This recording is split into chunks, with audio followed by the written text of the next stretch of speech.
All right. I think we're pretty good to go here.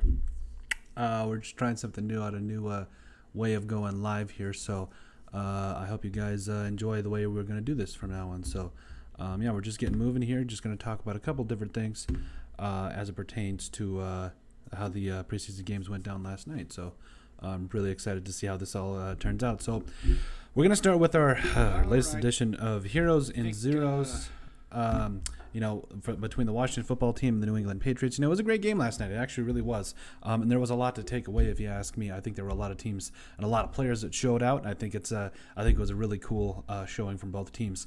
I'm glad football's back. It's about time. It's fine. I'm just so excited that it's finally back. So let's get right into it. So the Patriots took down the Washington football team 22-13. It looked as though things were going to get.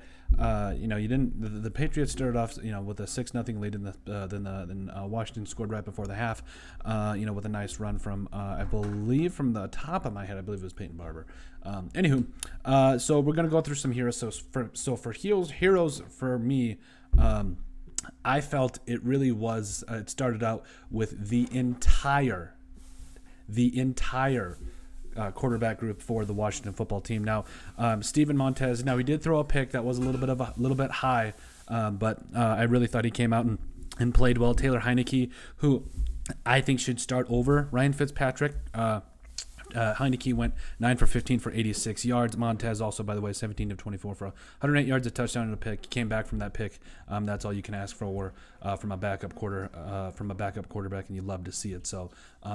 But yeah, overall, I think it was a really good showing from all three quarterbacks. You talk about the competition between Taylor Heineke and Ryan Fitzpatrick. Also, Montez in there looks like he's probably going to make the practice squad, or at least made a name for himself. You really liked what you saw. Another player that I saw was absolutely a hero for the Washington football team, Jarrett Patterson, putting some moves on, man, just putting some moves on some guys, and it was a lot of fun to watch when you take a look at some of these, some of these games and watch some of these players. You get really excited about the potential they have and some of the things that they're able to do. And I was really, really intrigued by Jarrett Patterson. Felt he showed out. 10 carries for 40 yards. Also had 4 catches for 30 yards.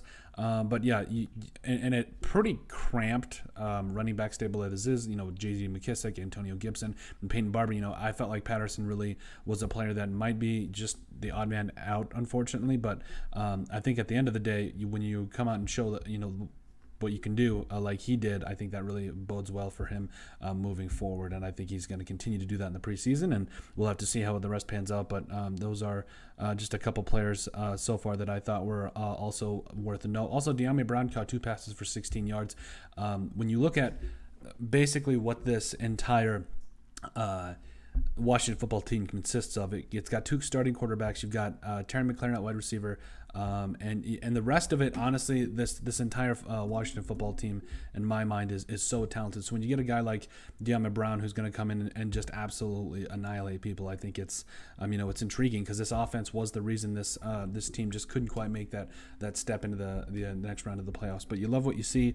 You got De'Ami Brown, Terry McLaurin. I'm sorry that people get so upset about that. McLaurin, Curtis Samuel. I know he's out right now, but even Adam Humphries as well. So you get some great. They've got some great players in there, and I'm fully expecting the Washington football team to be able to come back and this next week, and De'Ami Brown to be a big part of their offense, because he absolutely showed out. Had a couple of big catches as well, and you love to see it. But as far as the defensive side of the football, Justin Phillips had 5 total tackles, led the team. And by the way, from the very first snap, I said it from last year. Bold prediction: Chase Young is going to win the Defensive Player of the Year award over guys. When you think about it, like Aaron Donald. I know, but after that first snap, not looking so crazy, is it? No, it's not, because the man absolutely balled, and you love watching it because, just the great get off the snap, great bend, great use of the hands, and it was just, it was over from there. Didn't get credit for the sack, though. I believe it was his incomplete pass, but, you just, that was a small sample size of what you are, what you're watching and what you're getting with a guy like Chase Young, and, that was amazing. I couldn't believe it.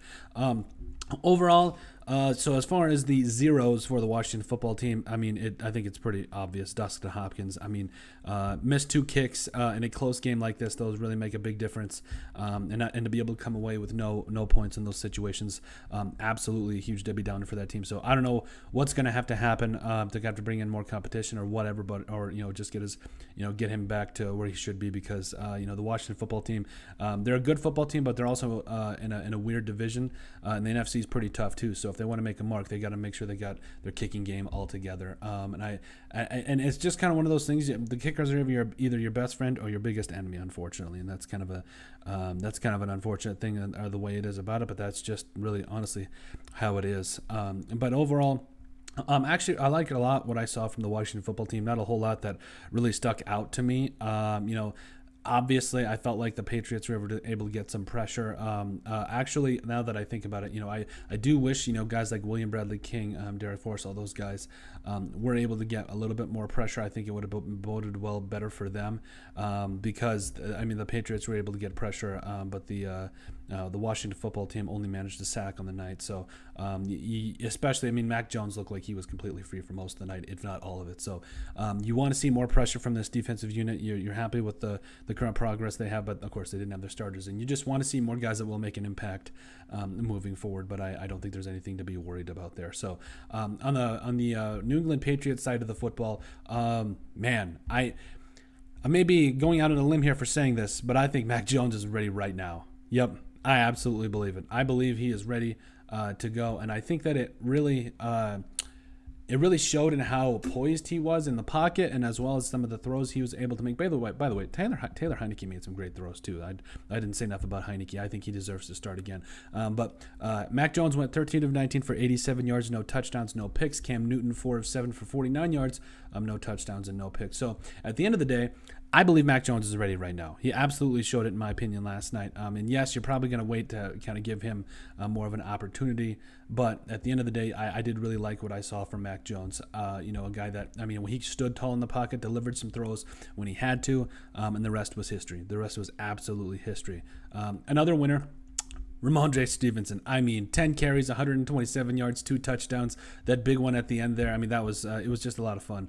A guy that, the Patriots are kind of stacked running back as it is, or it seems like they've got a lot of guys that can really carry the ball for them. You got James White out there, Damian Harris, Sony Michel. But so from Ramondre Stevenson to play like he did, I think that it obviously just bodes nothing but well for him, because in an already crowded running back stable, they're just showing that they have that depth. And, I think they've got a plan for Stevenson. He's got some shiftiness to him. He's got some speed, and he can make some stuff happen. So another winner for me, Christian Wilkerson.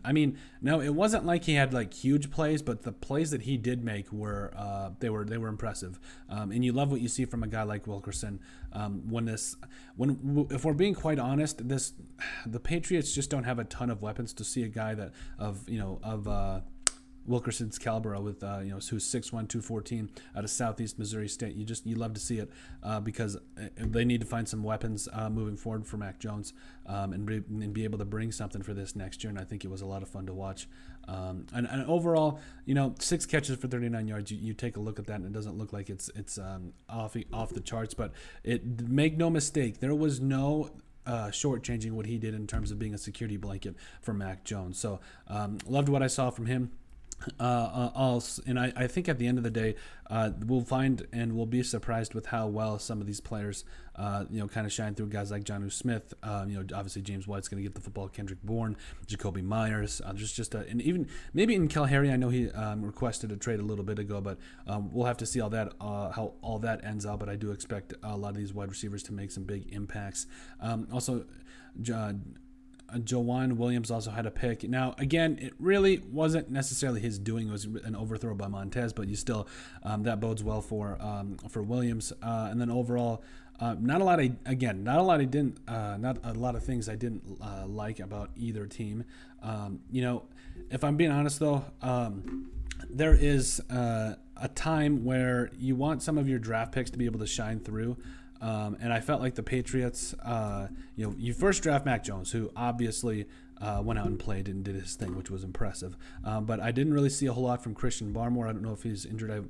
Honestly, I'm not 100% sure right now. But at the end of the day, you want to see more from guys like Christian Barmore because, he is going to be, in my mind, the face of that, run-stopping, pass-rushing defensive line on the interior there. So you want to see more from him, but we'll have to see how it all pans out. Overall, the kicking game was good for the Patriots. Obviously, they came out with a win.